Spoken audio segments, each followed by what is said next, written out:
Saturday Special, Hour 1 on AM 1080 KSCO. May I ask you a personal question, Josh Stevens? Fire away. Is this starting to get to you, this year of fear? It's definitely causing exhaustion. Like, there's wildfire fatigue, there's COVID fatigue, there's weird weather fatigue, like all the fatigue. So, yes, absolutely. Do you think there's anything good that can come out of all of this? I mean, absolutely, without a doubt. Like, for example, when we were having the peak of the wildfire stuff, I got to realize who some of my true friends are, such as those who helped me move in case I had to evacuate for real. Wow. Shout out to Katie, by the way. Oh, that's great. But yes. Good. That is the case. How about, what say you, MZ? Well, I haven't been feeling well lately because of it actually started a couple days before last Saturday Special. Mm-hmm. I think they call it vertigo, where there's a lot of dizziness, right, and room spinning and stuff like that. It's an inner ear, they say it's an inner ear disturbance or infection or something like that. And I went to the doctor a couple days ago, and he showed me some exercises to do, mm-hmm. where you sit on the side of the bed and you lean as far over to the left as you can with your head tilted like 45 degrees, and then do the same thing on the other side, and it's supposed to help. I've done it a little bit. It might have helped a little bit, actually. So that's good. We'll see what happens. I'm okay, I think, to do the program today. That's exciting. I can't relate to your struggle there, except maybe it depends on how wild a Friday night gets. Then I could probably relate. My Friday nights have been pretty tame for the last 50 years or something. But anyhow, should be an interesting program because we have a guest that people know in KSCO land, but we're going to get to know better today. Ooh, behind the scenes. Well, sort of.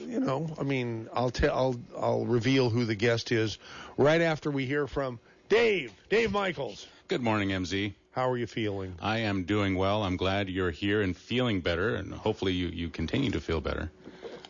It's good to see you. Thank you. Did you hear me gulp some water just then? I did. That's good, though. That's good. Drinking water. And so usually you have some kind of energy drink here, but it's good to see you drinking water instead. I'm not going to drink energy drinks for a while, if maybe not forever, because they've got caffeine. Everybody tells me that all that kind of stuff is bad for you. Mm-hmm. I wasn't taking it because I need energy. I mean, I do need energy, but it didn't give me energy. Mm-hmm. It was a way for me to have sugar-free and carb-free and calorie-free beverages that tasted delicious to me. So, but people have said to me over and over and over again, don't drink those energy drinks. You're going to kill yourself. You're going to have, maybe that's what caused my current problem. Who knows? Well, wouldn't it be nice, MZ, if there was an energy drink that was actually healthy for you? Had a bunch of vitamins and minerals and was actually healthy for you? That is a great segue, Dave Michaels, to what I think you're going to say. Does it have to do with rebound? Rebound or pollen burst. Pollen burst is Youngevity's answer to Red Bull. If you love Red Bull, you probably would like pollen burst. We have both grape and original flavor, which is orange. So we have orange and grape flavor. They come in individual packets, 30 packets per box. You can get an energy boost that is actually good for you. Is there caffeine, or is there? There's a small amount of caffeine, yes. Small, and it's natural caffeine as opposed to chemical caffeine. Right. You know what they do to those energy drinks. I don't know, but I tell you, it's not natural to fit that much caffeine into whatever's in that can. I don't know what they do. Well, here's the deal with me. It used to be that if I drank a cup of caffeinated coffee, even lightly caffeinated coffee, almost decaffeinated coffee, anytime before or after 10 o'clock in the morning, I couldn't sleep the whole next night.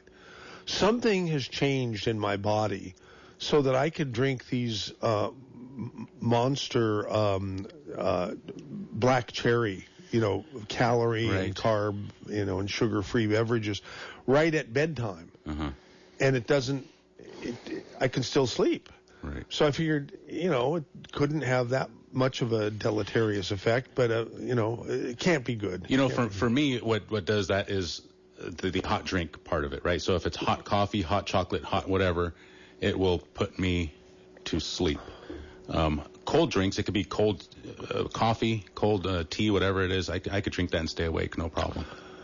But I mean, could you drink coffee? Are you much of a coffee drinker? I haven't seen you. I get jittery and I start talking real fast and I get grumpy and I don't like coffee. I don't like caffeine. I stay away from caffeine. Ah, okay. So for me, when I need the energy drink or the energy boost, I just go with the tangy tangerine.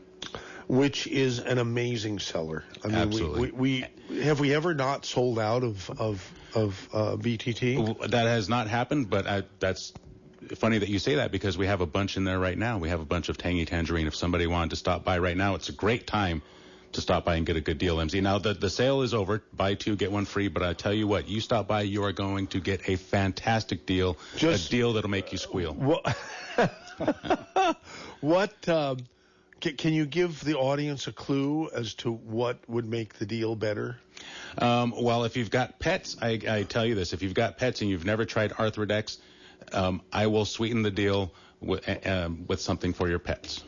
How does that sound? That is so cool. Yes. Great, Dave Michaels. You'll be here till 2? I'll be here till 2, yes, sir. And during the week?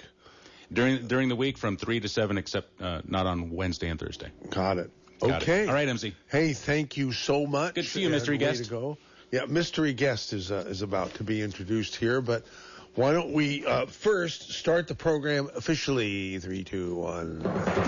Don't miss the next Saturday's special, because you never know what you might hear. Oh. For instance, it's possible that you might hear an older Jewish man trying to imitate Bobby McFerrin. Here's a little song I wrote. You might want to sing it note for note. Don't worry. Be happy. Got no place to lay your head. Somebody came and took your bed. Don't worry. Be happy. Is that really me? Yep. The landlord say your rent is late. He may have to litigate. Don't worry. Ha ha ha ha. Be happy. Look at me, I'm happy. The Saturday special, 10 to noon, Saturdays on KSCO. So that's got to be happy. That's got to be a brand new promo. It is. And I hit it by mistake, thinking it was the hour one jingle. See, I'm certainly not anywhere near 100% because this is what I meant to play. But that was a happy accident. Good morning. A brighter day is here. Good morning. May we bring you cheer.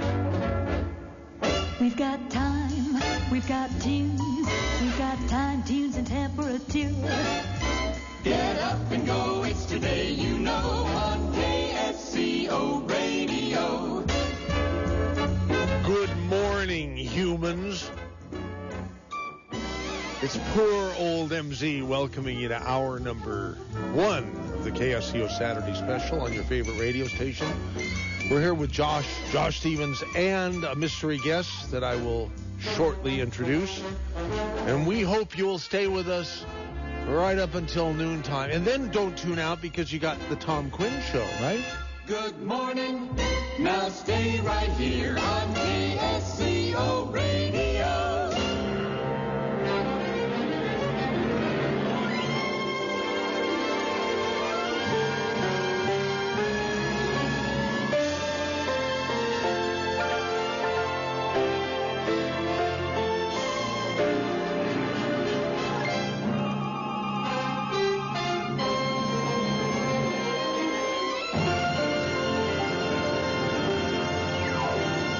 Duffy.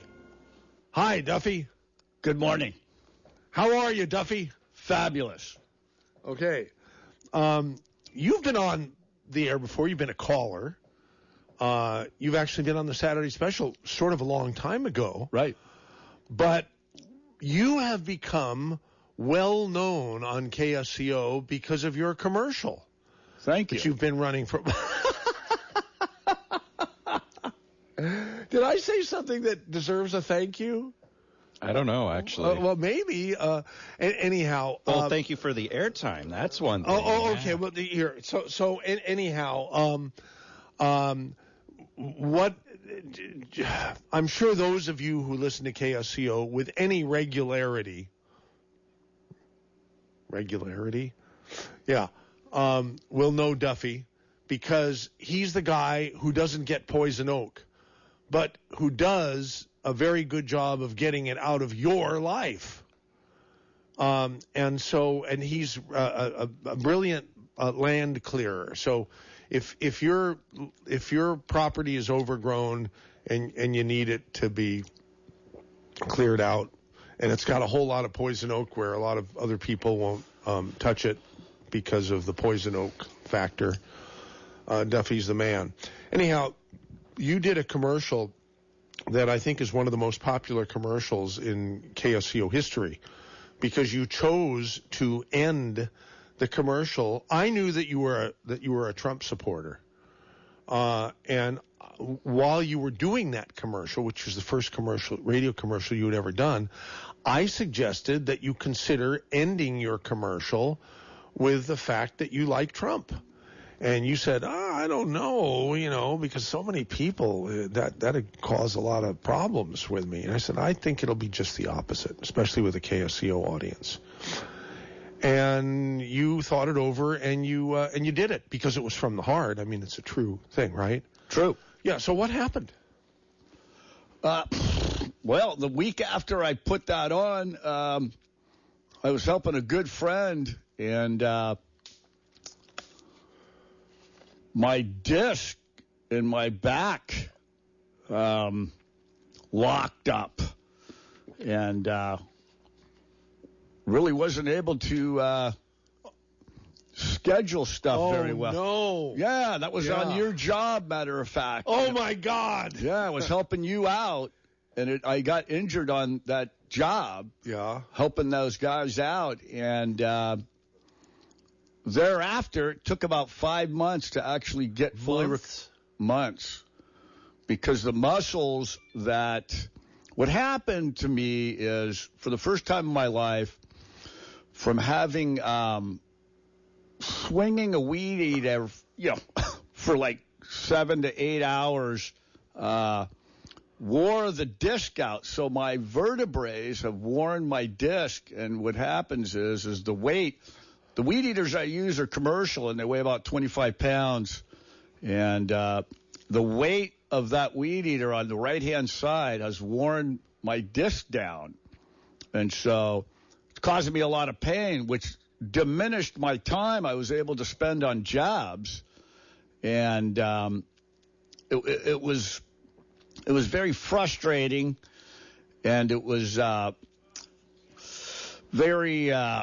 felt bad because, I got all these calls, and I wasn't able to get to a lot of it. So I felt bad, and I have to apologize for that. But, one of the things I want to do is talk about addiction and crime. Okay. Yeah, I've made a list here, and I just want to touch on some of these topics if I can. Sure, go ahead.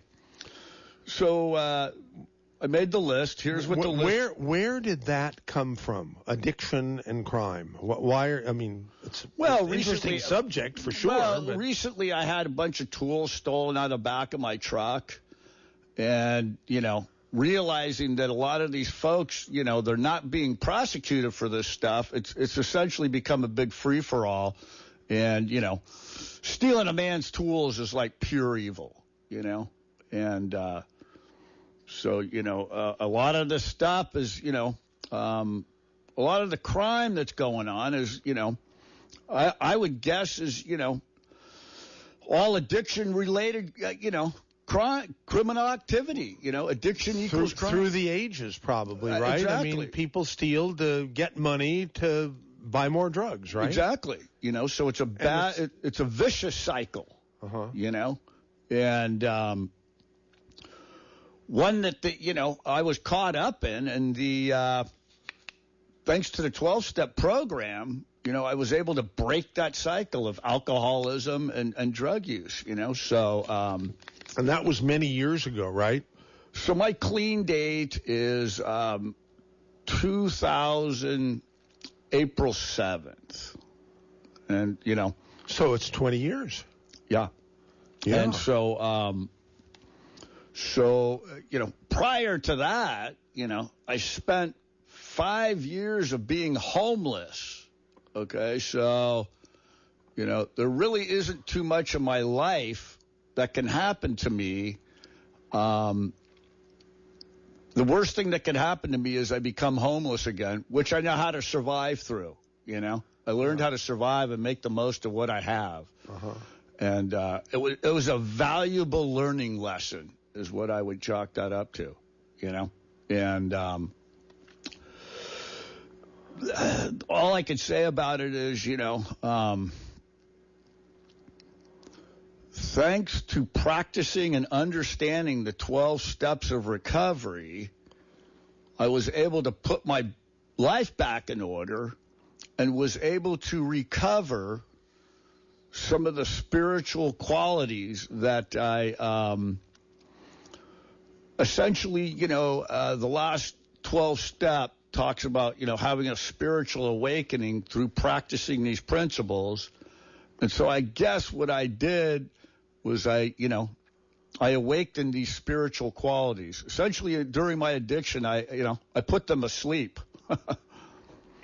But you say your clean date, that where you haven't had a drink, and were you in? I think you told me you were into alcohol. Were you into drugs also? Oh yeah, I got caught up in the meth scene. Yeah. Oh yeah. Uh-huh. So what's interesting about that? It was interesting because one of the things that happened during the course of my addiction was all my Irish alcoholic friends mostly had jobs, and they we'd watch sports events at bars and things like that. Suddenly I became, I tried this meth, not really knowing what kind of, what its addiction level was, how addictive it was. I was trying it, just, trying different drugs, and it wound up to be this, horrendous nightmare. And once I got involved with that, it was very interesting because I began to distance myself from all the working class kind of guys and started hanging around all these guys that were, committing crimes to support their habit. And I got out of character. I kind of fell into that whole scene, and I began realizing, gosh, this isn't a direction I want my life to be heading in. And so, I turned that around and I got help. I asked for help. And whom did you ask for help? Are you a spiritual person? Did you ask God, or did you? No. What happened there was I was actually sleeping on my brother's garage floor, and it was freaking his wife out every time she'd go in to do laundry. There'd be this guy, there'd be this, blanket on the middle of their garage floor, and, when his wife would go in to do laundry, it was freaking her out that there was this, body underneath a blanket in the middle of her garage. A live body, right. Yeah. But she didn't know because it's covered with a blanket, And so what happened next was, my brother said, hey, the next time you, freak my wife out, I'm going to have to, call the cops on you. So from there. I understand. Had he not invited you to? No, I was, I knew the door was open. I needed, to get out of the cold and wet, drizzly weather. Oh, my gosh. And I'd go in there at 2 a.m. after the bar closed and, and sleep in there. Nobody knew I was in there, And so it was freaking his wife out. And so what we did was we said, hey, look, it's time to, deal with this problem. How do you want to deal with it, And so that was the beginning of, my getting into recovery. that's kind of, Well, Duffy, to your credit, and for as long as I've known you, which is 6 or 7 years now, yeah. You shared, you not in such detail did you share your background as you just have with not only me but our audience, but I knew that was in your background, and to your credit, you have definitely, you've beat it. Oh, and never beat it. It's always, addiction is always with you. It's just how you practice your principles and how you, go about, it's all about your recovery. No, you never beat it. It's not. Well, you beat it in the sense that I've gone to I've gone to dinner with you several times, and you've turned down. The last thing in the world you'll do is put a drop of alcohol into your system. That's what I'm talking about when I say. Oh yeah, no, I don't even drink cough medicine with alcohol in it. I don't even go near the near beers. I've been offered after jobs, hey, you want a beer? How about a cocktail? And I honestly tell them, no, you know what? I'm in a 12-step program, and me being Irish, I start to drink one of your drinks, I'll be down in your wine cellar drinking all the rest of your wine. When I start, I don't stop. And so, that's real clear to me. And I will never. That addiction was so strong. How in the world did you, I won't use the term beat because you just told me not to, basically. Well, but how did you recover?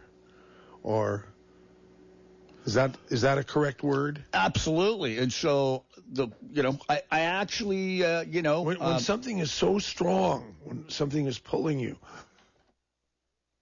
so strong, how do you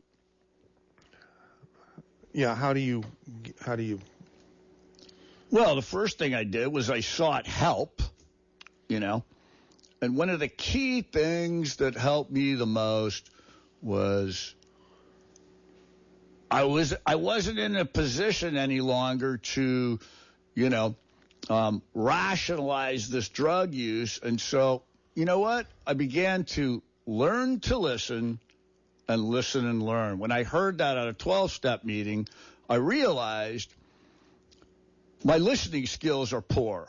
I had no patience or no, and so once I began to start to listen, I learned, and got to understand more about what precisely, the whole addiction part of my life was, what was happening there. And got into the camp, went through that, got through the 30 days, got out, spent 15 years at a sober living environment.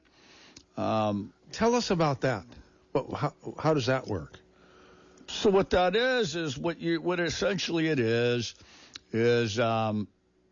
you get out and they place you into these transitional living, housing, and you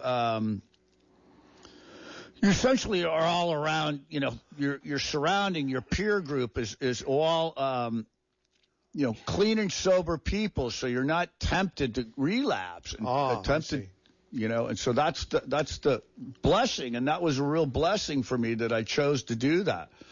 I made one valuable decision, and that was to go to a sober living environment, and from there, I got a sponsor. And from that, the first thing the sponsor says, you're going to need to get, a service commitment, and you're going to have to, put your nose in the book and start reading the literature and start to begin to understand, what this program's really about. And once I did that stuff, I began to understand the true nature of addiction, And it was a struggle at first because, I was trying to, get back into the swing of work, and I found myself doing things like this. I didn't have a license. I didn't have a vehicle. So what I was doing was, dismantling chainsaws and weed eaters and taking them on the, bus and getting the jobs that way, So that's how how I really started. It was, and to say it was difficult, is. You never worked for anybody else, right? That was just sort of the beginning of your own. Oh, no. Are you kidding me?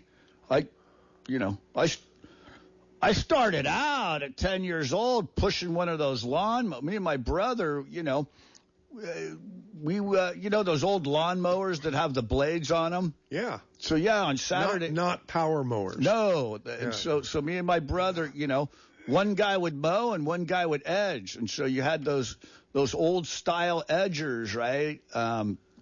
It had the wheel on it with the blades. Sure.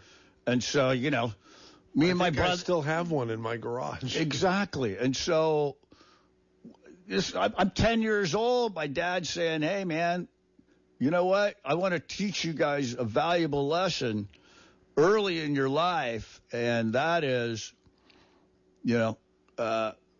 when you turn 18, there ain't going to be no free lunch here. So I want you guys to start thinking about, this is at 10 years old. And so what we did, we took that mower and that edger and we went around on Saturdays and started mowing lawns.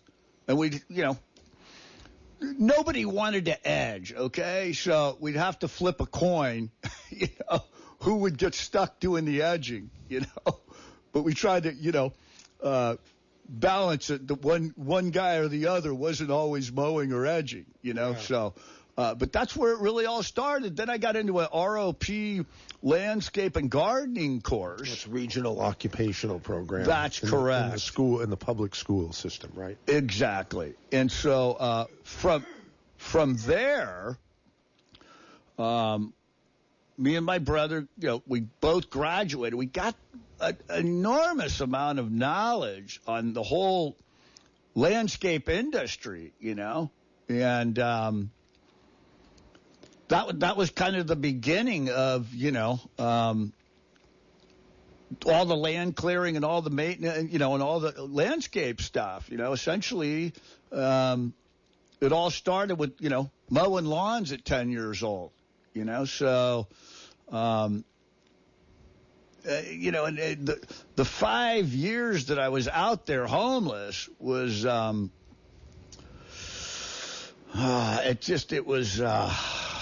it was very depressing. It was very, because my pops always said, he's like, Jim, you got all this athletic talent and, you got all this stuff going on and you're throwing it all away with hanging out with these, criminals, essentially.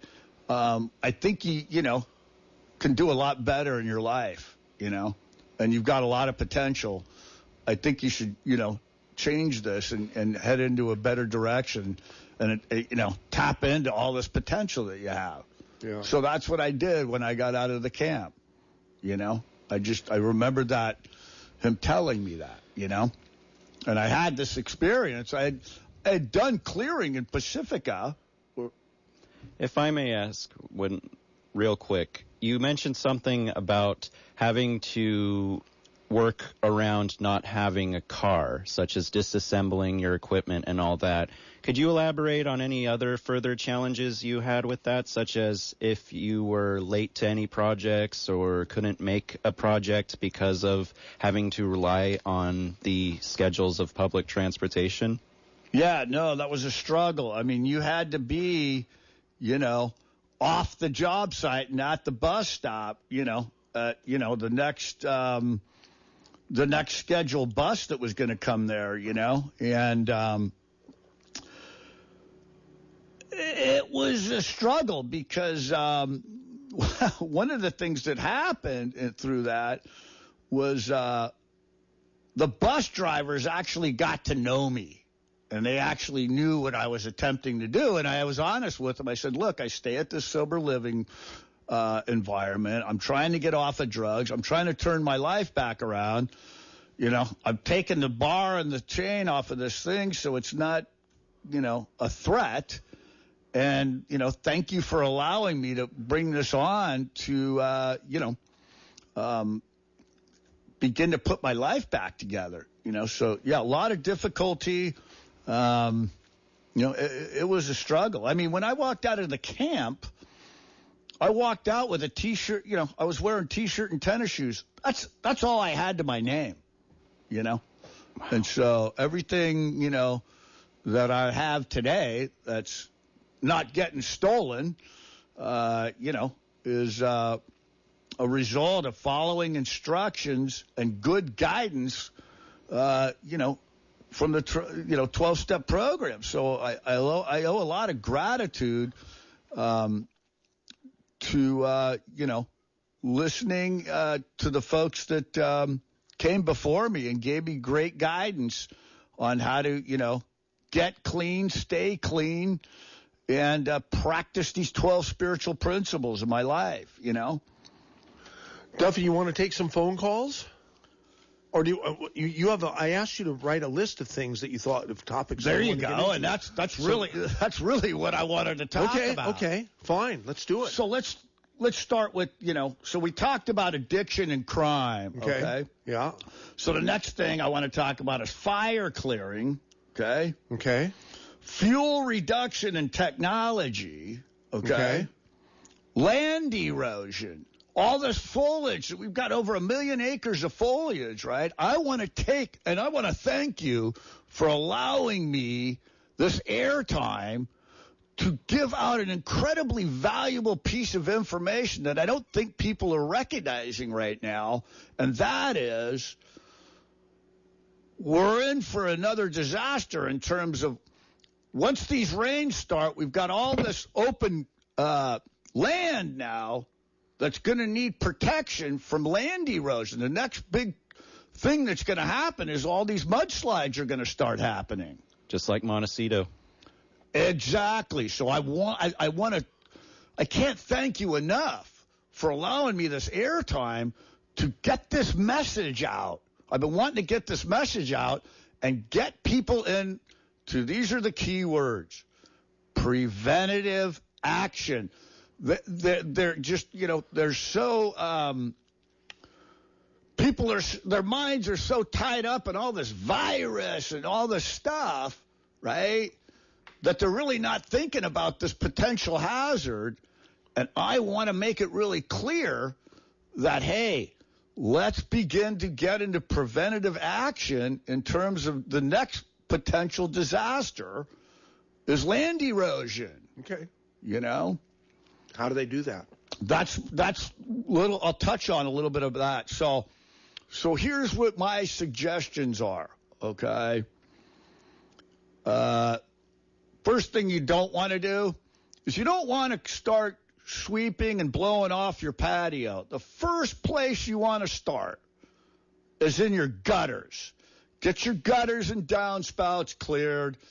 Get it done now. It's so much easier to take a blower and just blow that dry leaf material out of there, because when you wait till the rains come, it gets wet, it's heavy, it's twice as hard to remove.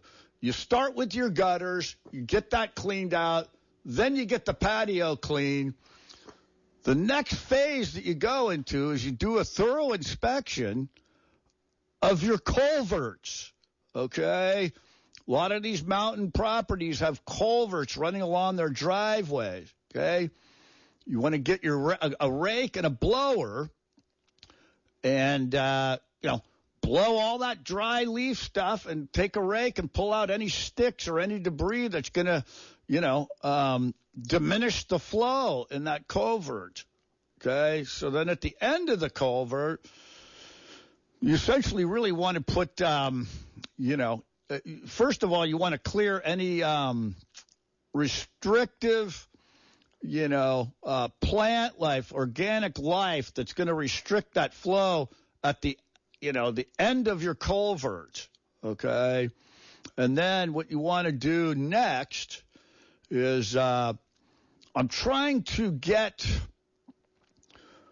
information out about where to get these 4 things, okay? These are key pieces of erosion materials that I'm highly recommending people look into purchasing now before the rains start. Okay, we got a small window, Our rains usually start around October, mid-October. We want to get these 4 things in place. One, the first thing you do is go buy a 50-pound bag of grass seed. Start seeding these bare areas. Then you go get, jute netting, okay? And so what you want to do is roll that stuff out on a flat piece of ground, measure what you need, and cut it on the flat piece of ground. You don't want to take that netting and roll it down the hill. Your whole roll will roll out, and it's a hassle to try and get it back up the hill. It's a very awkward material to work with. And you certainly don't want to let it get wet.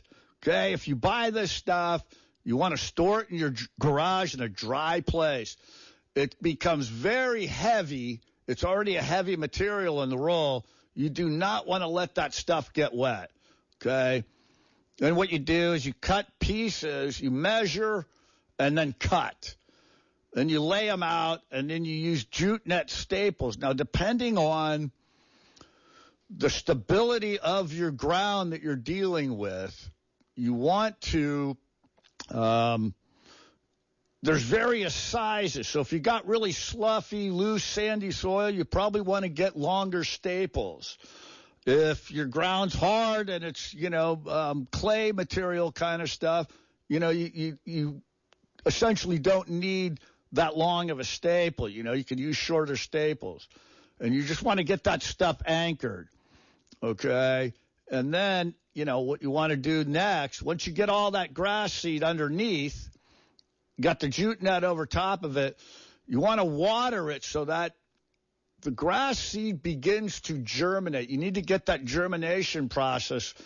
One thing about grass seed, it's one of the fastest growing plants, and so you want to get that stuff started.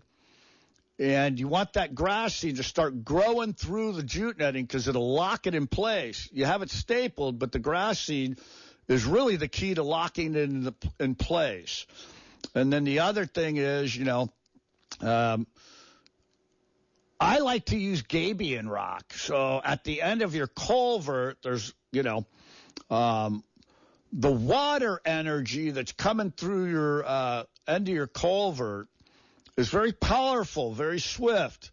What you want to do is try to dissipate that water energy with things like Gabion rock. I recommend 4 to 6 inch, pretty good size, but it's lightweight. You got to transport this stuff from like your driveway to, the bottom of your top of your driveway to the bottom. So, you want to use a wheelbarrow or something.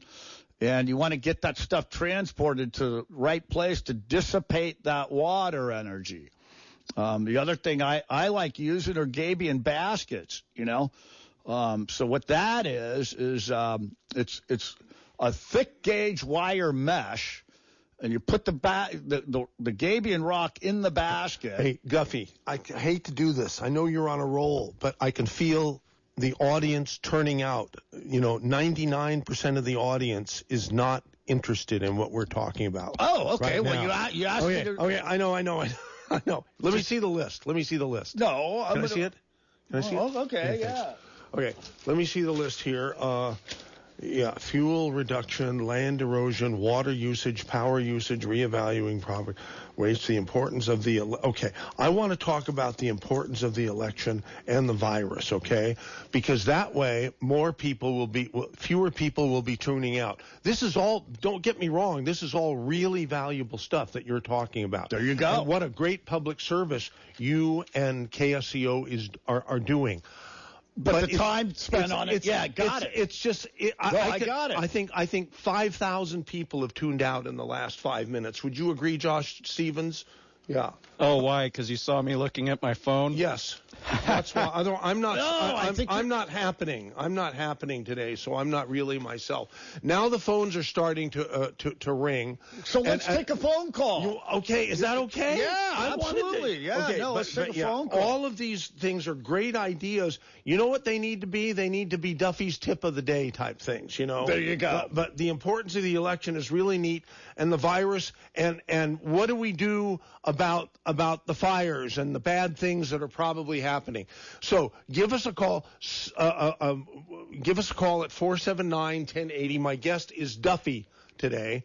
And anybody who listens to KSCO knows that Duffy is a land clearer extraordinaire. He doesn't get poison oak. And so I also do land erosion, and that's what I was trying to. No, erosion protection. Erosion control, yeah. No, you stopped me from my role, and I know. I'm sorry. It's all good. I'm sorry. No, it's all good, man. You were right. You were 100% right. I was kind of. Listen, I wouldn't think of telling you how to clear land or how to prevent erosion or things like that. But here's what we want. But I know a thing or two about an audience, a radio audience, and what's boring them to tears so that they tune out. And a radio station can't afford to have people tuning out. Let's take a call. As simple as that. Okay. Now, I wanted. Okay.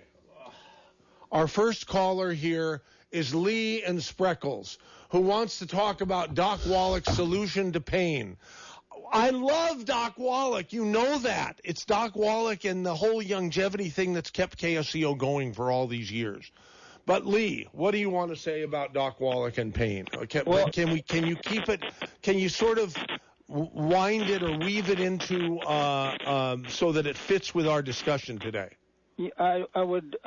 Let's see if we can't just accomplish that. Great, thank you. And that's a team effort here, all three of us. Yeah. 62, I started in the tree business. 27 years ago, Dr. Joe Wallach came into my life with UMZ. And when it comes to joints, they're rebuildable. Don't buy on the fact that they can't be fixed. And Theo Ratliff is a part of the example. And anyway, where I'm going today is that I'm just touching on the things that are hot.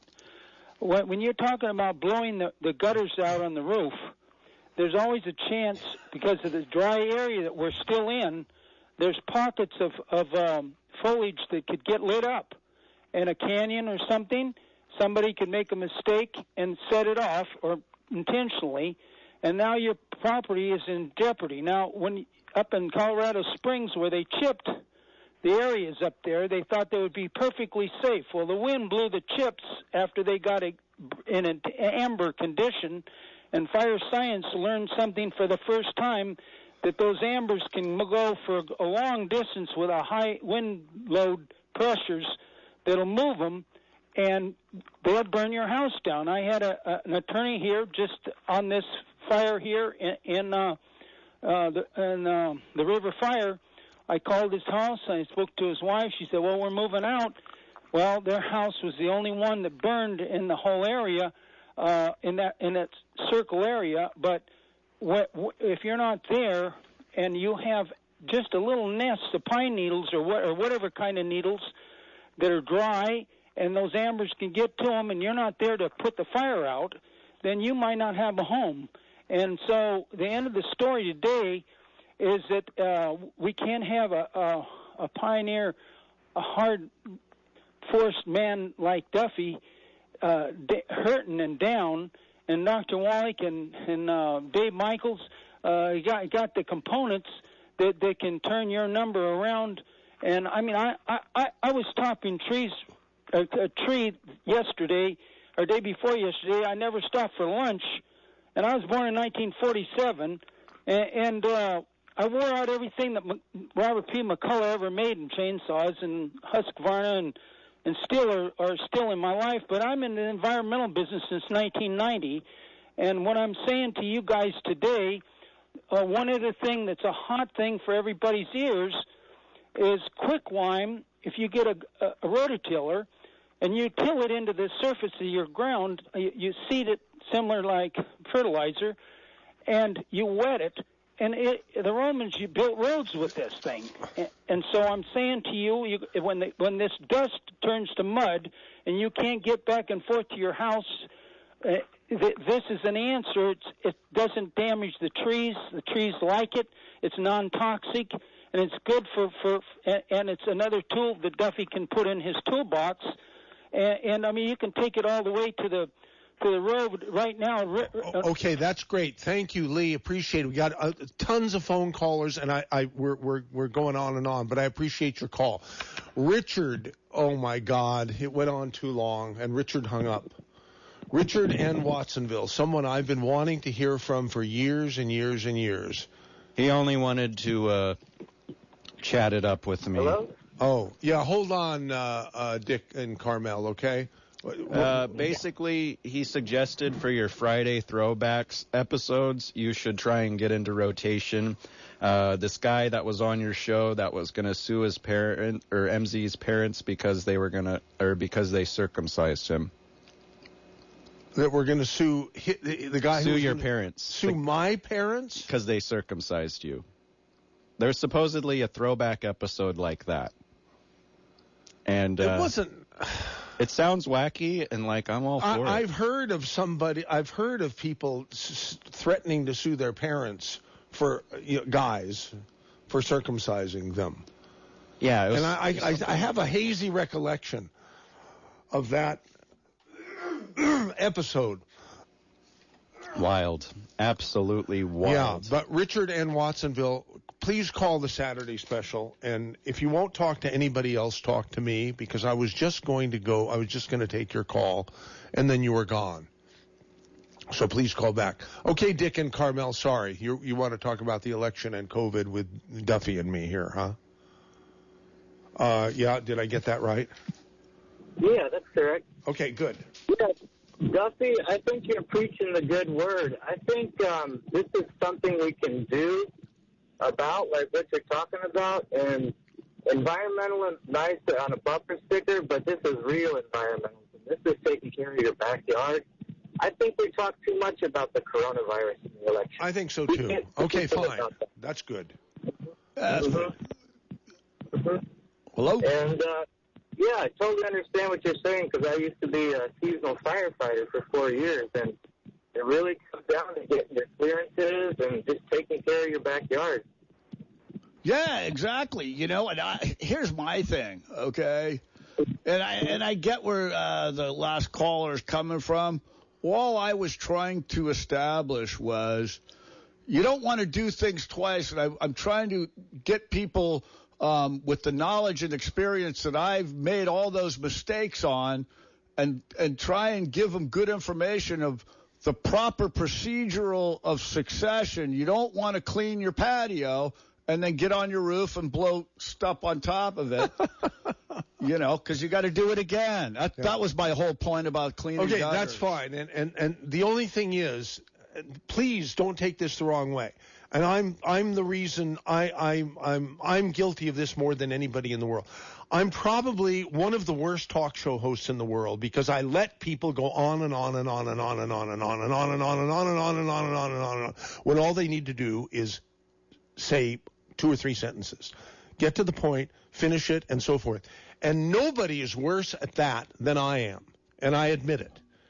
How in the world did I get through almost 30 years of owning a talk radio station? How? Well, duh. When I'm such a bleepy talk show host. Well, it's because you let people filibuster, so you were able to fill That's the word. That's the word. I heard you accuse me of being a filibuster.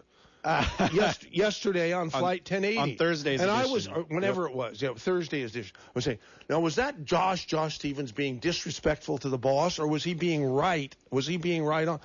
I was being right and facetious. Yeah, well. And I wanted to see if you were paying attention. I happen to be listening. I don't have a whole lot of time to listen to the station. I admit it. Okay?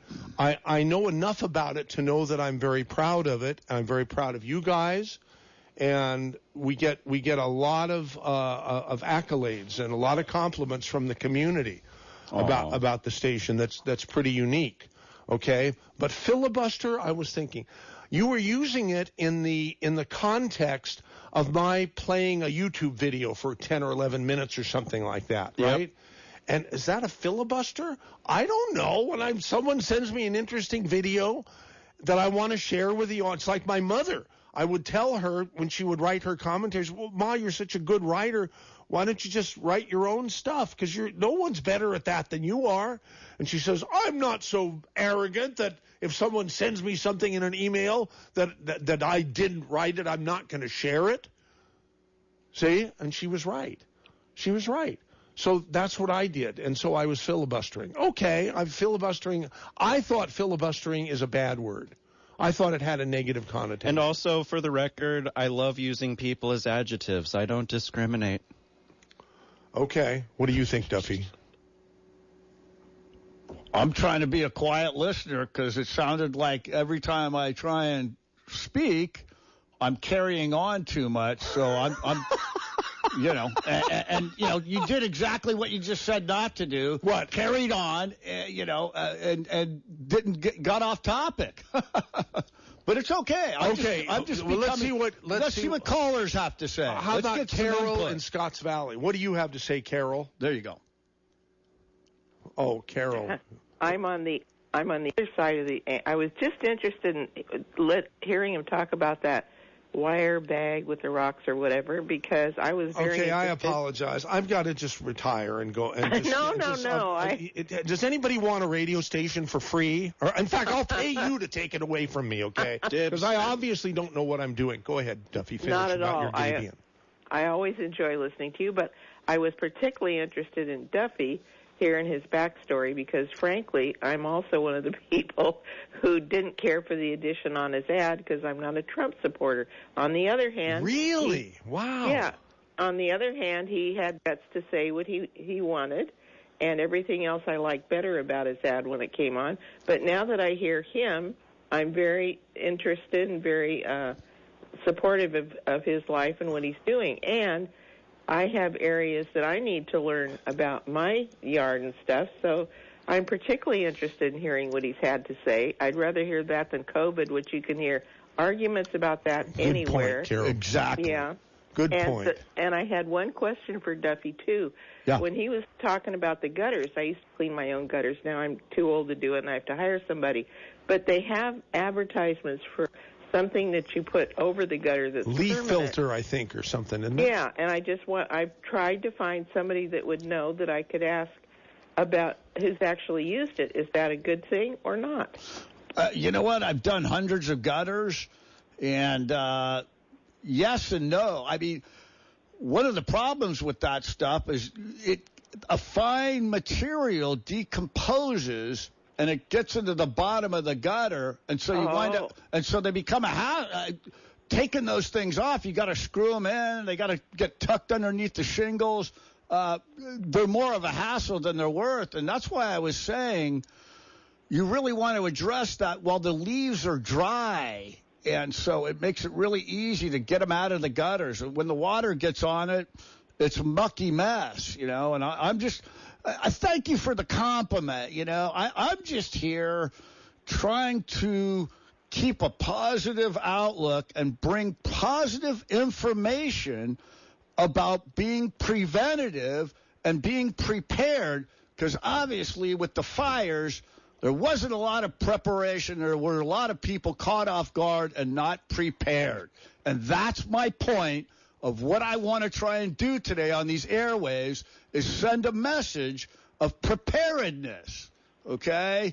And well, you're doing a good job. Thank of it. you. I appreciate Thank it. you very much. You answered my question about the gutter permanent. covers. Yeah. Very interesting. I needed to know that. Now let me ask you one more, and then I'll let you go. Oh, no problem. I've seen that you can get a device that you can put on your yard blower that's like a hook or something. You can hold it up and blow the dry leaves out with that before it rains. But how can you see what you're... Breaking news this hour at townhall.com. I'm Bob Agnew in Washington. The number of daily U.S. deaths from the coronavirus is declining again after peaking in early August. The U.S. has seen 2 distinct peaks in daily death counts. At a briefing with the governor yesterday in Florida, Miami-Dade Mayor Carlos Jimenez says some businesses will now be allowed to reopen soon because of lower virus cases. My administration will be looking at what businesses we can reopen that were forced to close in June because of the spike after Memorial Day. Those includes entertainment venues like movie theaters, bowling alleys, playhouses, and arcades operating at 50% capacity under strict rules to keep people safe. Strict rules were not in strong effect as police body cam footage showed a house full of Ohio college students that you tested positive holding a party over the Labor Day weekend. When was this? This was on a week ago. This is the conversation. Are you supposed to be quarantining? Yeah, that's why I'm at my house. Do you have other people here and you're positive for COVID? Everybody in the house was who lived at home. Oxford police cited 6 men attending the house party near Miami University on Saturday. Oregon Governor Kate Brown says many people are unaccounted for in the midst of horrific fires. There are dozens of missing persons related to the fires, specifically in Jackson, Lane, and Marion counties. Firefighters aided by helicopters dropping fire retardant and water. President Trump honoring a U.S. soldier for his role in rescuing dozens of hostages sent to be executed by ISIS. During a White House ceremony, the president awarded the Medal of Honor to Sergeant Major Thomas Patrick Payne, who came under enemy fire during a daring mission in 2015. Payne repeatedly entered a burning building to save hostages. He received orders to evacuate, but he refused to do so. He didn't want to leave anyone behind. Payne was initially given the Army's second highest award for the Special Operations Raid, which was upgraded to a Medal of Honor. And more on these stories at townhall.com. Was your home damaged? Call your local private adjusters at 888-GREENSPAN. The Greenspan Company, Adjusters International, is the premier public adjusting firm in Northern California. Having represented homeowners following every major wildfire over the last 30 years, we relieve the emotional burden of having to deal with an insurance company, we generate a more timely and higher settlement, and we handle all aspects of your claim while you focus on your family. Call today at 888-GREENSPAN. California DOI license number 2E11301. Do you need backup power as part of your emergency plan? During an outage, a backup power source can keep the lights on, help medications stay refrigerated, or power life-saving medical devices. Learn more at safetyactioncenter.pge.com. Asked what kind of family she wanted. She said, a family like yours. Learn more about adopting a teen at adoptuskids.org. You can't imagine the reward. Brought to you by the U.S. Department of Health and Human Services, Adopt U.S. Kids, and the Ad Council. Italy's competition watchdog has launched an investigation into Apple, Google, and Dropbox over their cloud storage services. The Competition and Market Authority is responding to complaints about unfair commercial practices and violations of the country's Consumer Rights Directive. The regulator said it's looking into whether the three companies either failed to or did not adequately indicate how users' data would be collected and used for commercial purposes. It's also examining whether Dropbox failed to provide clear and accessible information on how users could get out of contracts or pursue out-of-court dispute settlements. As correspondent Jeremy House reporting, the Italian probe follows wider efforts by European Union regulators to clarify the fine print tech companies are using in their terms and conditions of service so consumers can better understand how their information is being used or misused. On Wall Street Friday, the Dow gained 131 points. Breaking news and analysis at townhall.com. Big airlines are fighting with one another, especially the smaller airlines, over airport rights. Federal officials want to let major airlines keep valuable takeoff and landing slots at some big U.S. airports, even if they don't use them all during the pandemic. The move is being criticized by smaller airlines like Spirit and Allegiant, which want a chance to expand at the big airports. The FAA plans to extend a current waiver to use it or lose it rules regarding slots at Kennedy and LaGuardia airports in New York and Reagan National near Washington. American, United, and Delta are pushing for the waiver to be extended into next March.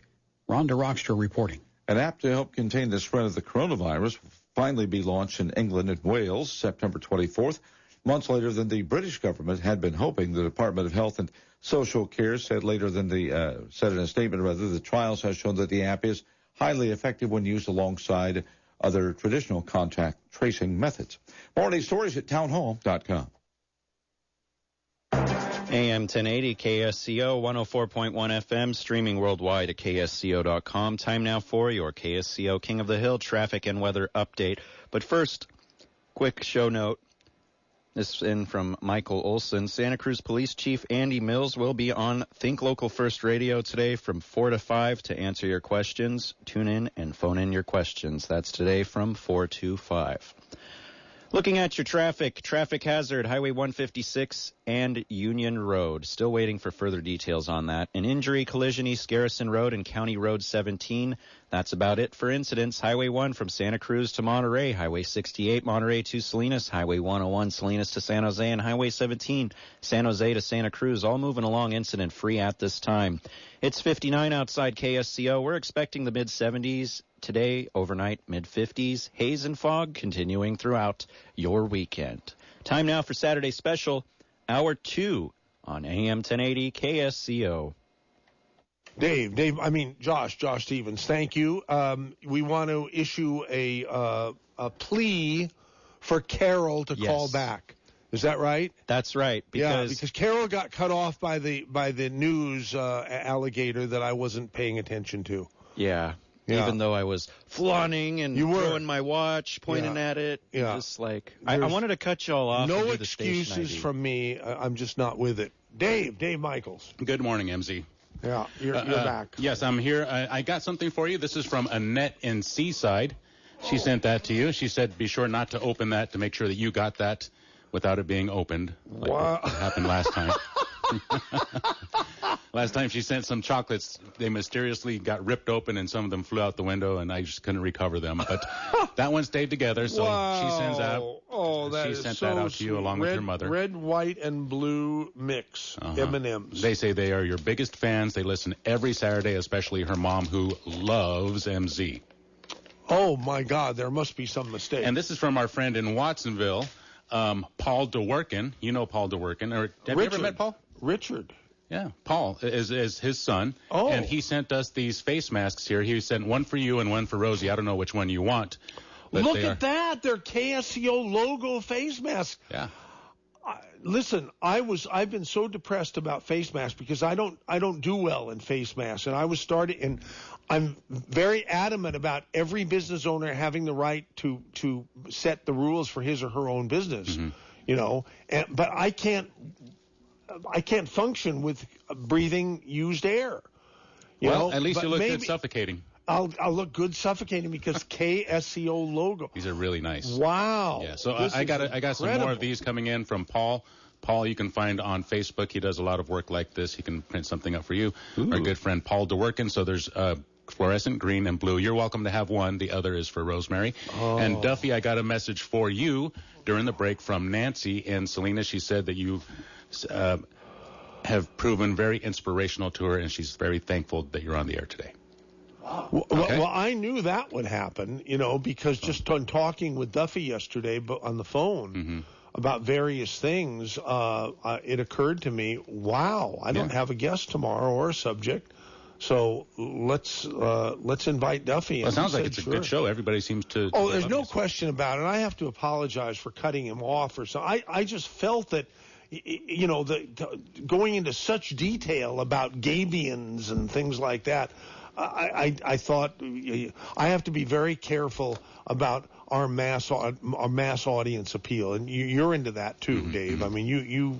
Oh yeah. You have to pay attention to it. When because this is a mass medium, we talk to a lot of people at once, unlike any other medium, Right. Well, for the record, you got to always make sure of striking the right balance. Now, when I've done a few Flight 1080s myself where I was the only one and my co-host was virtual over the phone or whatever, and I brought on some really interesting guests, I thought, man, no one's calling in. But then the day after, I get all these people talking about it, and sometimes what ends up happening is you have the right formula and people don't want to chime in and butt in. Like this happens with several talk shows all throughout the nation. I've noticed that in my times of doing my homework and checking out what other people are doing for their formatting of talk shows. Like I said, it's probably time for me to hang up my guns, really, and just turn it over to the people who know this thing better, like Duffy and like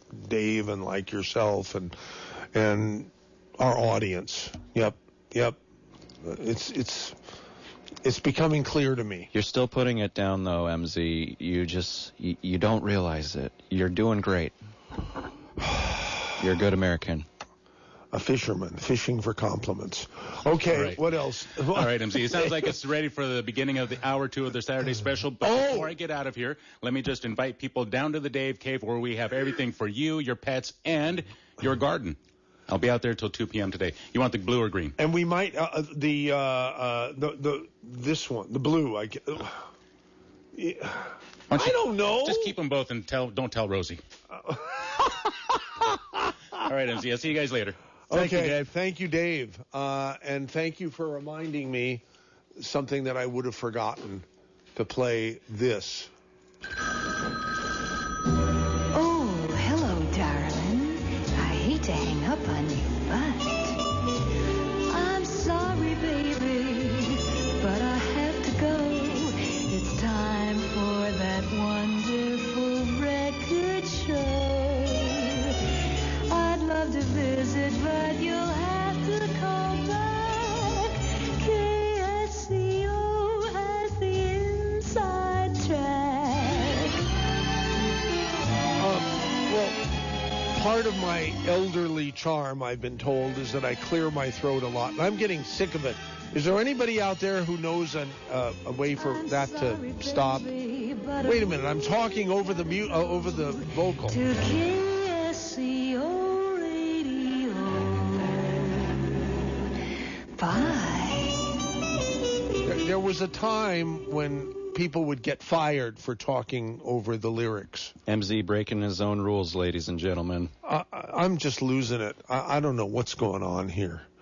But anyhow, before we get Carol all irritated, we should put her back on. What were you saying, Carol, before the news alligator chomped us? I just had wanted if Duffy could tell me if what I've heard about on your leaf blower, if you put an extension, like a U-shaped extension on it, you can blow the leaves out of the gutter. And it sounds like a good idea to me if they're, like he says, dry when you do it. But then I'm wondering, how can you see if you get the gutters clean? Is it a good idea to try that? Or maybe there's no way of really knowing if they're clean unless you're up there on a ladder. I'm just trying to avoid getting up there on the ladder. And by the way, your program's great, and I hate to think of you guys leaving. Don't even talk like that. Well, thank you for the compliment. Do you have anything that you'd like for me to sing? Oh, hey, anything you want. But I want to know about my gutters first. Okay. Tell Carol about her gutters, if you can, Duffy. Oh, I better turn on your mic. There you go. I'm just not with it at all. This okay, is terrible. So honestly, I've never used that type of piece of equipment, but I will say is one of the things that I see a lot of in gutters, I got a tool called a gutter getter, and it's a little shovel in the shape of a gutter, and that's one of the best tools I found, because what happens is all that material from all these years of sitting in your gutter begins to decompose, and it turns into soil, and now it's reducing the flow of the water getting to your downspout. So if I was going to recommend a tool, it would be a gutter getter, but unfortunately, you got to get on a ladder to do that. So I've never used one of those blowers. I, too, think it's probably an innovative, good idea. But then again, like you say, you can't see the bottom of the gutter. And one of the key places that you need to focus on is right there as the water is getting into the downspout. As long as you have that open, it'll allow flow to get into your downspout. Well, I fully agree with you. I've used that gutter getter for years, and it's great. But then at the end, the hardware store had looked like an old-fashioned light bulb shape made of wire that you could put into the gutter, and then I just would take that out, get rid of all the collected gunk, and put a new one in. And I probably am going to have to get somebody to do that, because I can't if I use the blower thing, I still can't see, like you say, if the bottom's still gunked up or if it's down at the downspout, it's gunked up. So, but anyway, I know who to call if I need help with my gutters. I will call you, and I thank you for all your expertise. Thank you very much, Carol. I appreciate it. 650-766-7208. Did I get it right? Yeah. Okay. Can I get it one more time? 650. Okay. 766-7208. But all right. I want to just be clear about something. We still have a window before the rains come. Right now, I'm prioritizing helping elderly folks on fixed incomes clear their land and try to get them into 100 feet of defensible space so, the first responders can get in there. Okay, so that's my priority. That's what's in my heart and soul right now, is to help that group of people. And so, doing gutters presently right now for me isn't so much the priority, but I will love to hear from you at a future date, if that makes any sense, and that's the honest truth. Okay, Duffy, thank you so much, and thanks for being on the air, and thanks for Michael for thinking of this. I think it's just been great. Okay, and thanks Carol. to both of you. Okay, thank you. Thank Bye-bye. you for calling, Carol. Yeah, Okay. thank you. Poor Alex has been waiting for 27 minutes or more. Well, hello. Yeah, thank you. It's good to talk to you folks. Thank you for having me, MZ, and Duffy and Josh. And I'm definitely not poor. We have a lot of wealth. Oh, okay. In many ways. I say that for people that I admire. Sort of a silly thing, but I. Yeah, So if I like someone, I say poor so-and-so, right? Well, thank you. And it's great to have you guys have me on here. So right now I want to give just a little information from the CAL FIRE website. I want to give the update, and thank you folks for having me. So active incidents right now, we have the August complex fire, includes Doe Fire, 846,812 acres. So this is the biggest fire in California history, 25% contained this morning. And then we have the SCU lightning complex, which is at 360, about 400,000 acres. We have the LNU lightning complex, almost 400,000 acres. We have the North complex. I mean, this is the biggest fire season we've had ever in California. I mean, we were listening to Gavin Newsom earlier, and he was saying this is about 20 times or more than any fire at this point in time, year to date. So this is, pretty interesting stuff, folks.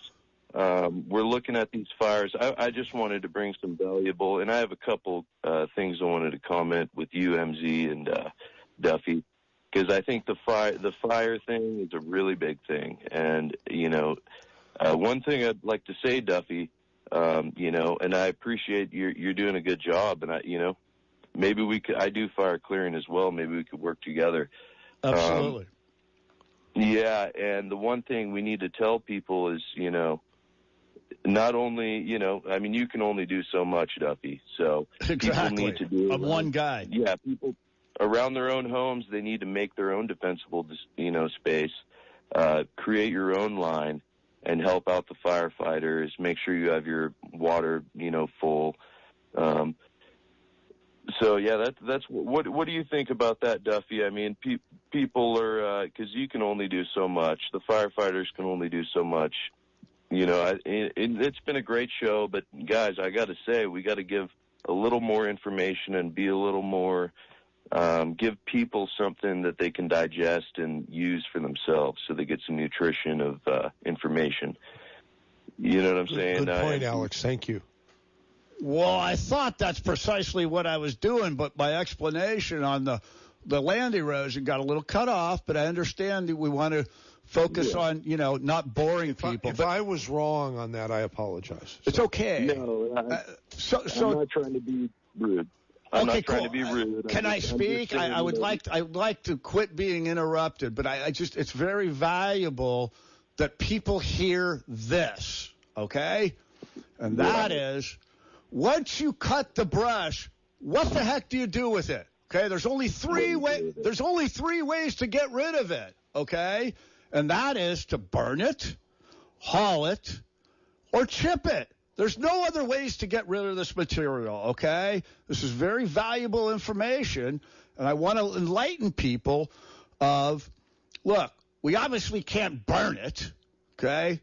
So the only other two ways is to haul it, which is a hassle, because like today, okay, if you're going to haul stuff away today, you got to be on Highway 1 at like 2 o'clock, get stuck in traffic, and, you're waiting in a line. It's really not even practical to haul this stuff today because it's so expensive to haul, and the time you spent hauling, I should be in the forest cutting, So the best way to get rid of this fuel in the most efficient manner is to get a chipper. And so it needs to be chipped up. And I know, what Lee was talking about, how the chips, but okay, does anybody have any better solutions? I'm looking for it. Can I interject? That is the solution. You chip it and you do the thing. And, right. And all I'm saying is we got to get to let's get to the meat, so we have all these areas that people around their property, they could help and do this and that.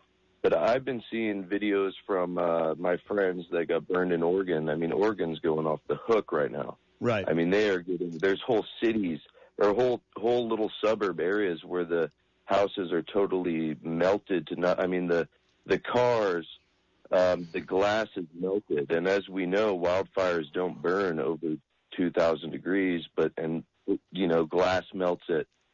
I mean, we could go on, but there's a lot more things. So I think one good thing we can do is at least be united and, be here for each other. And yeah, there's a lot of stuff going on right now. So, I wanted to say on, so obviously over here we have over 3 million. I just wanted to put that in. It's, California is over 3 million acres burned.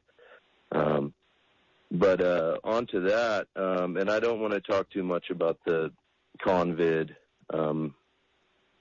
thing and the September thing. But I want to say there is a lot of similarities with COVID-19 and the 9/11 one. With the way that they're handling everything. And I know we don't want to talk about this too much, but this is our reality. And right now they're really, if you know about Australia, they're really vicious over there, New Zealand, even in the UK. In the UK, I guess Boris, he's introducing Operation Moonshot. So they're going to try and spend $100 billion to test everyone, and then they want to have you, everyday testing. And so there's a lot of things to talk about. And, MZ, yeah. Are you there, MZ? Yeah, here. And you have a great station, man, and you are very intelligent. But the one thing we got to, this radio station is for the people really depend on it for valuable information. And that's really important. We got to feed them that valuable information. The first hour that I was listening, and come on, let's get some real nutrition in there. Okay. I don't want to eat some white bread. I want something with some seeds and nuts and some value. Okay, Alex. Hopefully our subsequent callers. I'd like, if you can keep me on, I'd like to give you my phone number and the fire clearing guy. Sorry, I forgot his name. Duffy. Hit me up, man. I'm all about fire clearing. That's what I do. I've got your phone number, Alex, in the caller ID. Yeah. It's all recorded. And I believe we already threw my number out over the air, but Yeah. So. Well, I don't. Yeah. Anyhow, we've got it, and I'll share your number with Duffy. Thanks for calling. Okay, our next caller is Anna Marie in Watsonville. Hey, Anna Marie, you're on the air on KSCO. Hi, thank you so much. Is this Mike or the owner or no? Yeah, it's MZ, yeah. You know what? I wish you weren't so hard on yourself. You do a fabulous job. The previous caller said a lot of what I want to say. You have mentioned your mother before, what a great writer she is. Well, guess what? You are as well. I live to hear your commentaries, and I kick myself because I can't figure out a way to share your brilliance, your absolute, succinct, down-to-earth brilliance. You articulate so well. Maybe you're a better writer than a talk show host. I don't know. But the only thing you do is you tend to go off into left field from the point, and then you take a right, and then you take another left, and you explain the As a host, or are you talking about as a commentator? You're good. You're very good. Everybody loves you. Everybody loves you, and maybe except people who are jealous of you. You have a great guest. Now, Duffy, at the point I finally was getting interested, he got cut off because he was giving value. Exactly. I'm frustrated. This is what's been going on. Well, this is what's been going on for me. We're talking about a guy that has, 40 years of being in the mountains. I can tell you, the land, the soil contents from, the Pajaro Valley all the way up to, areas like Boulder Creek, and I can tell you places like Scotts Valley is very sandy, just a lot of that stuff. But here's the thing. I recognize what I was instructed to do, and so I don't want to carry on take too much time explaining myself, but I thank you. And I agree with you about Mr. Zwerling's talented brilliance in his writing abilities, and I think he's been able to tie both of those abilities and really get out a good, clear message. So thank you for the compliments, by the way. Oh, thank you, and I loved hearing you. So this is Duffy am I talking to? Yes, ma'am. Thank you. Duffy, if it's okay with everybody and succinctly without explaining why you shouldn't do something, if you could just tell us again, I want to know about that netting you were talking about. Explain how important it is to put the seed down for the grass to get this netting. I don't know what it's called, where to get it, and I was trying to understand how to cut it and how to use the staples longer if the soil is loose.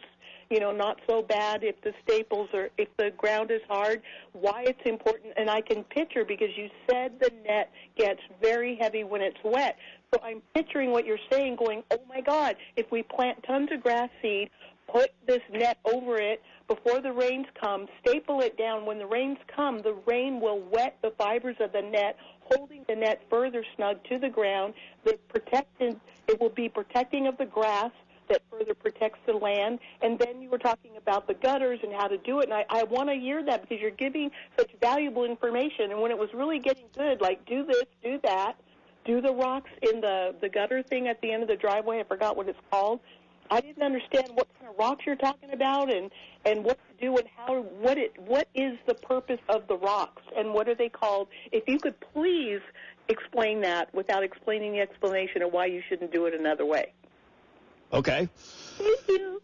No, everything's good. So to answer your first question, okay, what we're talking about is gabion rock. And what you want to do is get something, you don't want to get really heavy rock because you're going to have to handle it. You're going to go into kind of a very sketchy, steep area. At the end of your culvert, what you're trying to do is dissipate water energy, and it slows down that water, which doesn't allow it to pull soil and rock off your around your culvert.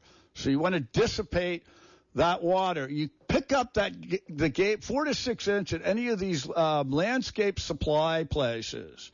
Okay. Now, when it comes to the netting, you really want to do it in succession, and that's what one of the key things I want to state is. You don't want to put the netting down before you've put the grass, because the grass needs to get into that soil and it needs to be moistened. You don't want to overwater it. There's a fine line. When you get that watered, it allows that germination. Once once your grass begins to germinate, you're golden. You just got to get it to that point.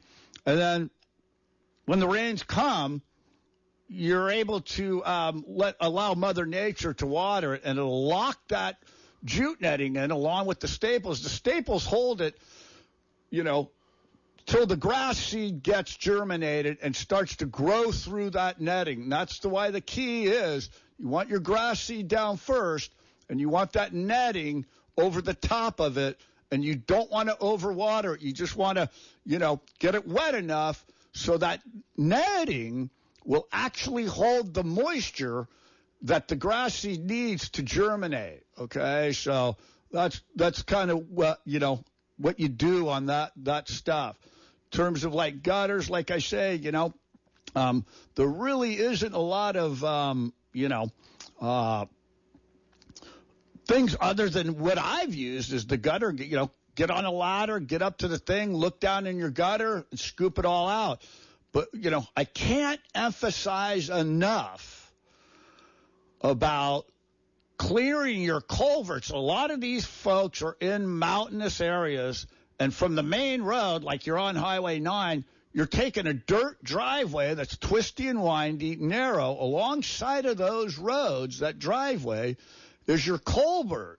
And you want to make sure, like all these redwood sticks and all that organic debris gets pulled out of there. And you want to do it now while it's dry, because when it gets wet, it's heavy and a hassle. Okay, so I hope I've adequately answered your questions. There's a pregnant pause and silence here that I don't like on talk radio. Actually, there's a lot more people that engage in those long silences than you think. Sometimes they go up to 8 seconds. Oh. Fun fact. Okay. And it's okay to do that, because as long as you're filling with your thoughts and not just using filler words like, that is, I don't know, just all of these different ones. I use a lot. Absolutely. I think I use a lot too. Hey, can I state something, a direction that I want to see Santa Cruz go in? What's that? No. Okay. Yes, I'm only kidding. Okay. Come on. So what I'm looking at, okay, what the kind of direction I want to go in, seeing as we've got to get all this fuel out of our forest and in and around these homes, okay? We're talking about a lot of dense brush, a lot of fuel. The things I see that are most unwanted are eucalyptus, acacia, pampas grass, Scots broom, poison oak, and chaparral, okay? What I'd like to begin to do, and this is a direction I'd like to get in and start studying these plants. Here's what I'm thinking. When I look back 30 years ago, if somebody would have told me that the marijuana plant was going to be worth billions of dollars here in 2000, here in this area, I would have told them they were crazy. But now we look at this simple plant, okay, and look at the value of it. So what I want to do is go in, start looking at these plants, and see if there's any other value to it, especially eucalyptus. There's such a volume of it, and it's such a high oil content. Exactly, and super fire, and all the leaves and the debris that they drop, so I'm trying to, enlighten people on what I really want to do, the direction I want to go in, is once we get all that fuel out, what do you do with it? What I want to do with it is chip it up, pile it, store it, powderize it, okay? Turn it into building blocks that look like Legos, okay? And then we could then use those building materials as erosion control and use that material for, retaining walls, okay? What I'm trying to do is trying to bring to light unwanted species of plants and see if there's any value to them based on, look at what the value turned into marijuana plant. And so, and the volume of the eucalyptus is an incredible volume that we, I see that, we could tap Duffy, has into. anybody ever tried smoking eucalyptus like they do marijuana? No, but they use it for medicinal purposes, right? For like, that's right. There you go. And so what I want to talk a little bit about is, let's just take poison oak, for instance, okay? Yeah, sure. One of the things that it does have, it's got oil in it, okay? And if you look at the value of oil, and you look at how much money's being made on, what is it, this CBC oil or whatever that's. CBD oil. Okay, so we're just looking at what the product is. It's an oil, Is there a value to that oil, such as like waterproofing? It's maybe you use it for inside your gas mix. It's an oil. I want to take a close look at what the value in that oil might be, and suddenly discover that this could be a very valuable plant. And so the other thing is I want to take a look at like pampas grass. Okay. Pampas grass is an unwanted thing. It's not a native. Remember how much pampas grass I took out of this property alone? Right? A ton. Exactly. Several tons. Many tons. Exactly. A ton of tons. Exactly. And that's my point. What I'm looking at is I'm trying to look at, livestock food. It's a grass. It may have the same protein content that a lot of these, grasses have. Once it's processed and turned into a powder, right? Now all of a sudden we've got, we're eliminating the sharp edges and all that stuff. Is there a protein value for livestock with this pampas grass? So it's things like that. And what I want to try and do is get all this fuel and all this stuff that we're, needing to pull out of the forest and tie in and combine with our strength of technology and utilize our technology and add that to all this fuel that's coming out and see if there's value in turning it into some kind of valuable building materials. So that's the direction I want to go in. The other thing I want to look at is grafting. For instance, fruit trees. What I noticed about the pampas grass is that stuff will grow on the side of rocks. It doesn't require a lot of water. Doesn't even need fertilizer. What if I were to say we were able to graft a fruit tree to a pampas grass root, and therefore it would reduce how much water the fruit tree needed. So those are just some insights and some ideas of the direction I want to head in terms of, how we make the most of all this fuel that we're going to be needing to pull out of here. So it's two birds with one stone. Duffy, I think you're on to something. Thank you. I really do. What do you think? Real quick. Yeah. First, a caller mentioned that you, MZ, and Duffy need to sing a song together because you both have similar voices. Holy Toledo. And I say that Duffy is so good with this, he could easily fill 1 hour on Sundays and have like the Duffy show or something. I thought about that.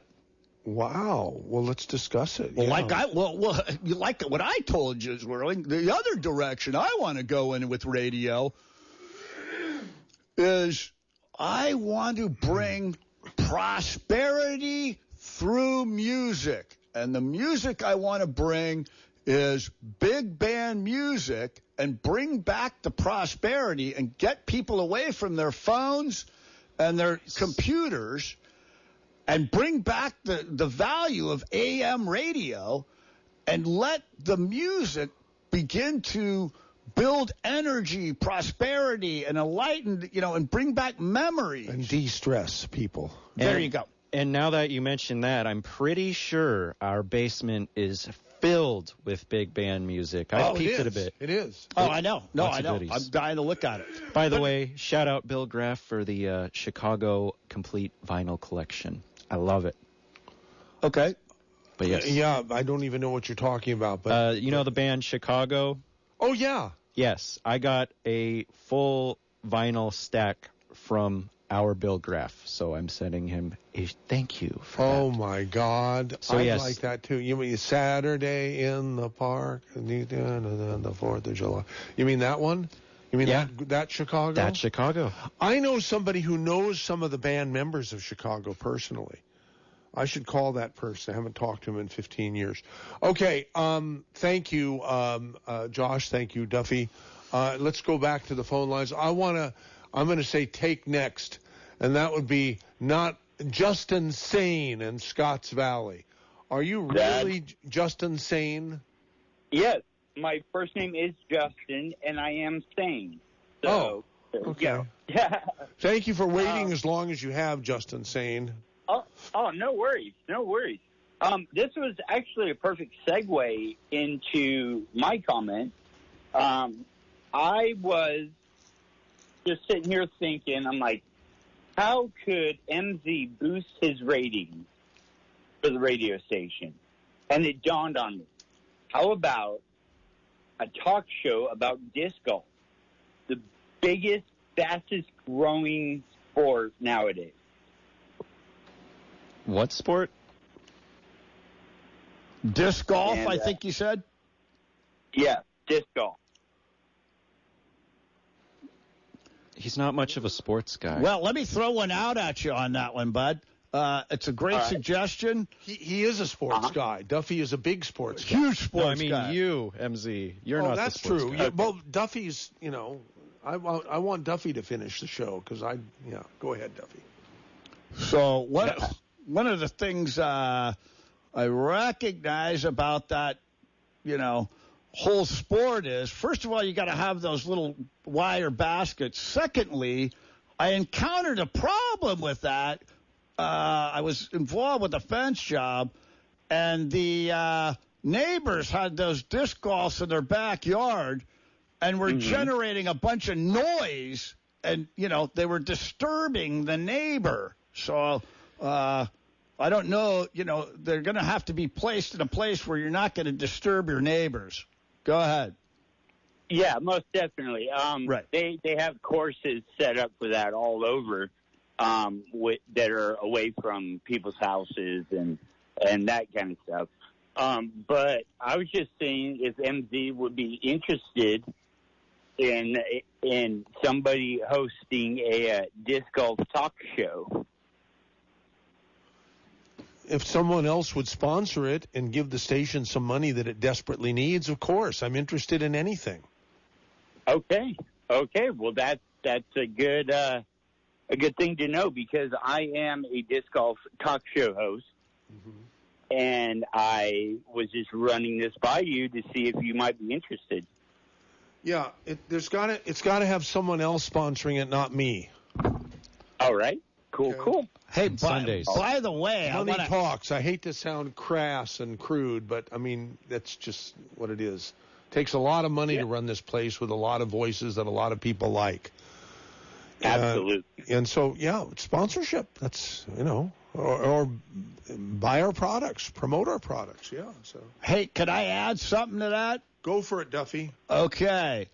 One thing I want to suggest is prior to placing those, those disc golf baskets, okay, one of the things that I've been involved with is having to clear Poison Oak that these disc golf frisbees are landing to. When they miss the basket, they go off court. Okay, so one of the things I would recommend, when you're placing those things, you want to check your surroundings, and it might be a good idea to not be putting that stuff in and around Poison Oak. Absolutely. And Duffy, I just want to say I'm like you. I don't get Poison Oak either. It's What a break. blessing it's awesome. You're right. Thank you very much. Yeah. Before you go, here, let me take a picture of your phone number. Okay, go ahead. We're done, Justin Sane, and thank you for calling the Saturday special. Absolutely. You guys have a great day. Yeah, Duffy, can you do a testimonial for longevity? Yeah. The Bloomin' Minerals, the product is a wonderful thing in terms of what it does is it enhances your soil, and it really helps promote flowering. It's what it's called. It revitalizes your soil. And so if you're in areas with really sandy soil or there isn't a lot of mineral content in there, what that does is it helps build the microbes, and it really enhances, any sort of plant. I mean, you could even use this. It's so good of a product. I would recommend you could even using it on your house plants. You know what I mean? I mean, I swear by this stuff, and I've seen firsthand on some of the stuff that I've actually put on MZ's plants and, his garden stuff. And we both see, a significant difference in what that did to the plant life. Okay, great. And so plants need minerals too, just like humans do. You've been on the other products, the human products too, right? Absolutely. Take them every day. Yeah, no, I really like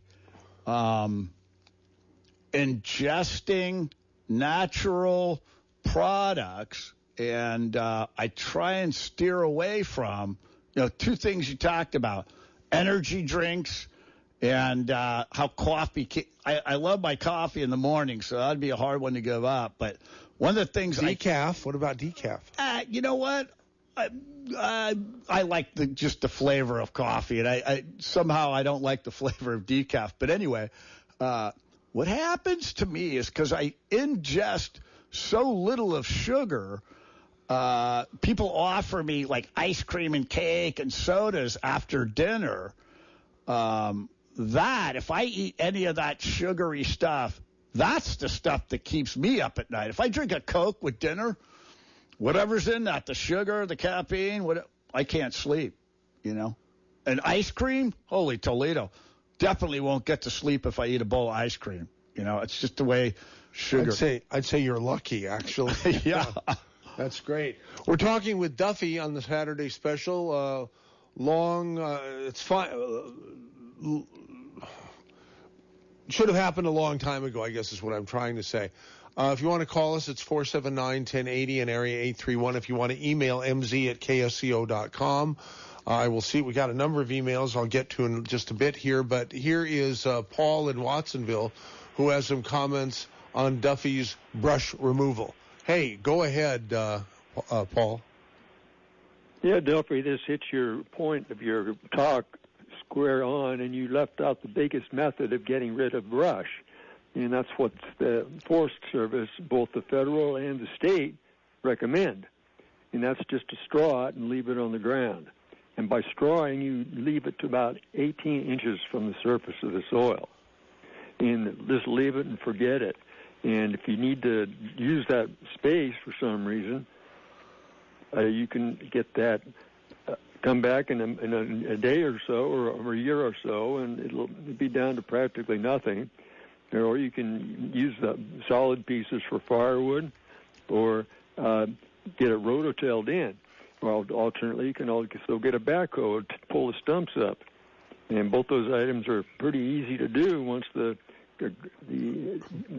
brush has had a chance to mature and rot down into the ground and turn to nothing.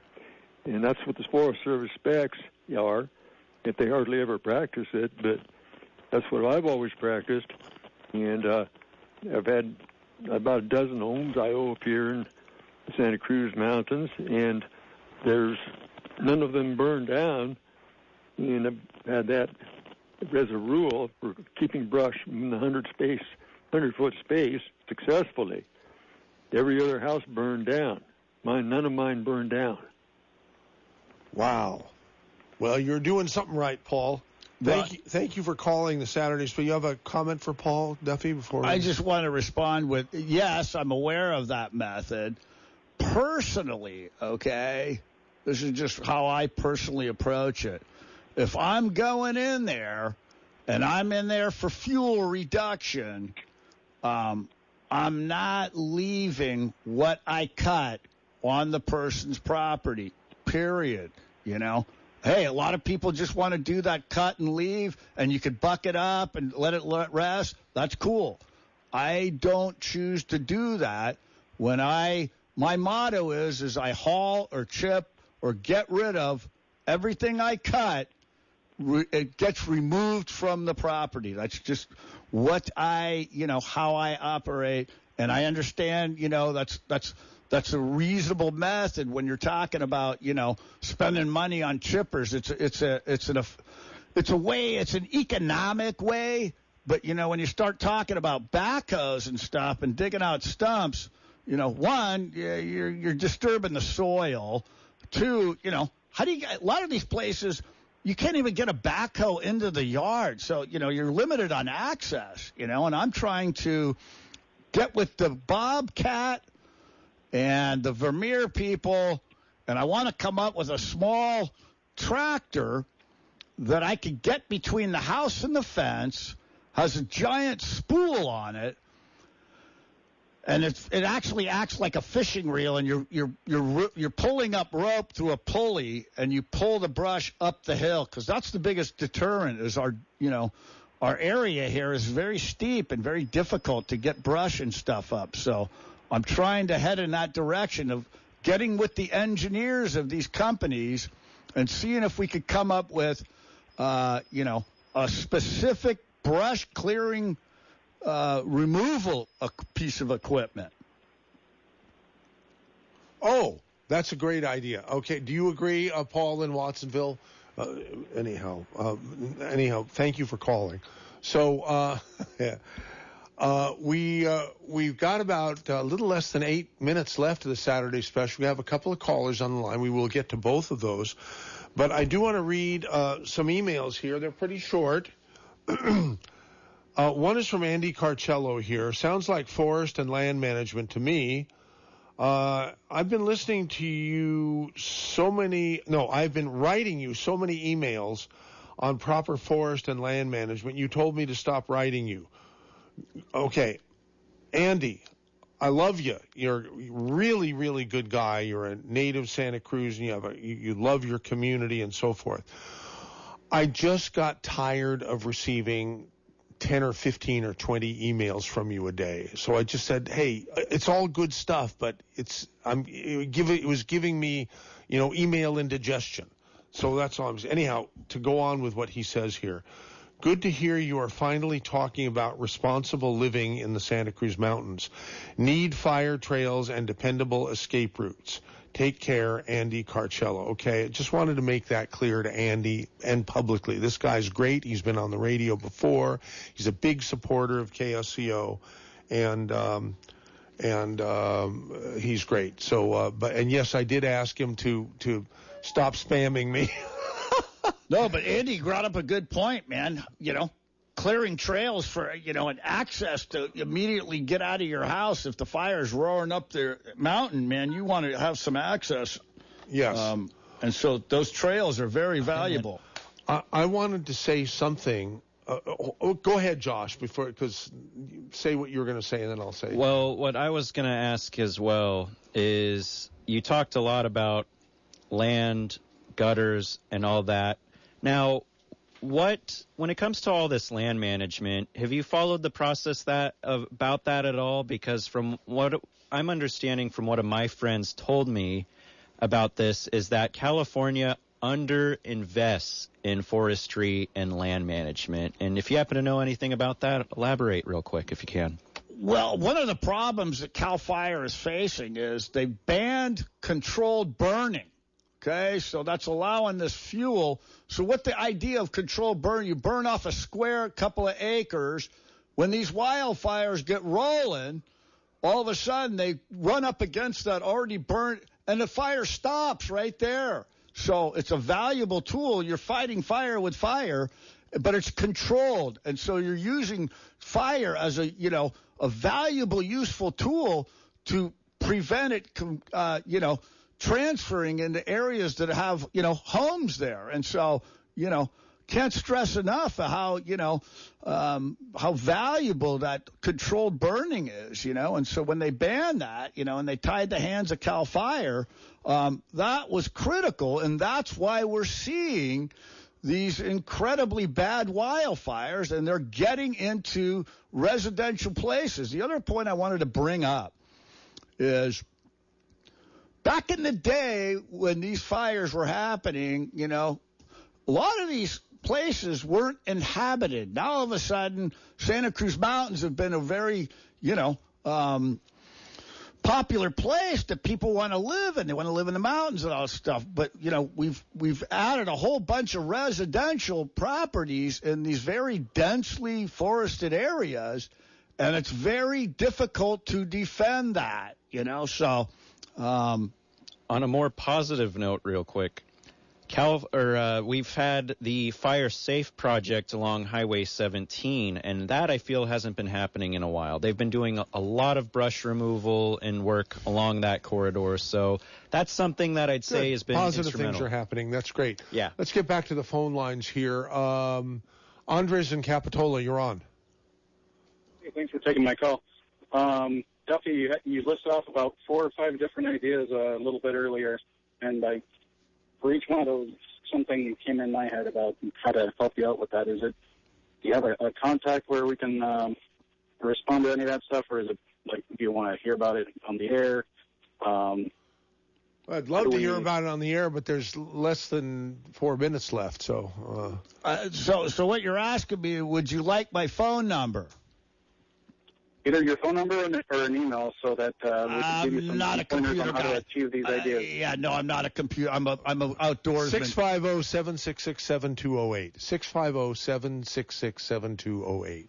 And I'd love to discuss these ideas, and that's what it's all about, is getting people together and coming up with rational, practical, common sense solutions and sinking energy into, trying to come up with really practical solutions to this, serious issue, My favorite part of this is that when you figure it all out and get some solutions done, it's going to be done with minimal help from the government, just individuals and companies getting together to do the right thing without too much intervention of third parties. I think we can all wink on that, Don't you think, Duffy? Yeah. No, you know what? I think just the opposite, what? Okay?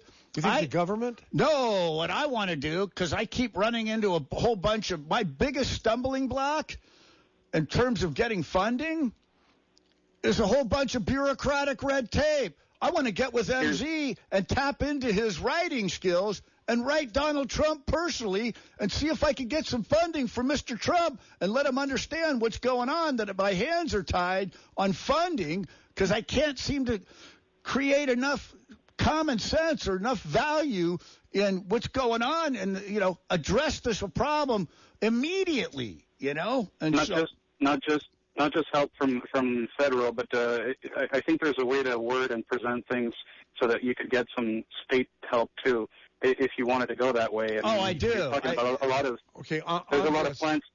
Thank you. I got less than a minute left here. Andres, give me a call, brother. I'd love to talk to you. Okay, great. Lee, real quick, like 20 seconds or less.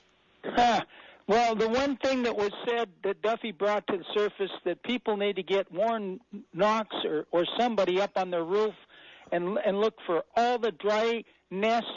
They're in the gutter in the corner of the buildings because it's still a dry area. It's a tinderbox. If somehow some of those ambers can get up there, they may not, and it's forced by the wind. This is the biggest thing to be done. I look forward to talking to Duffy off the line and give him some help. Good thoughts. Thanks for calling back, Lee. Take care. And that's it for the show. Duffy, great show. Thank you.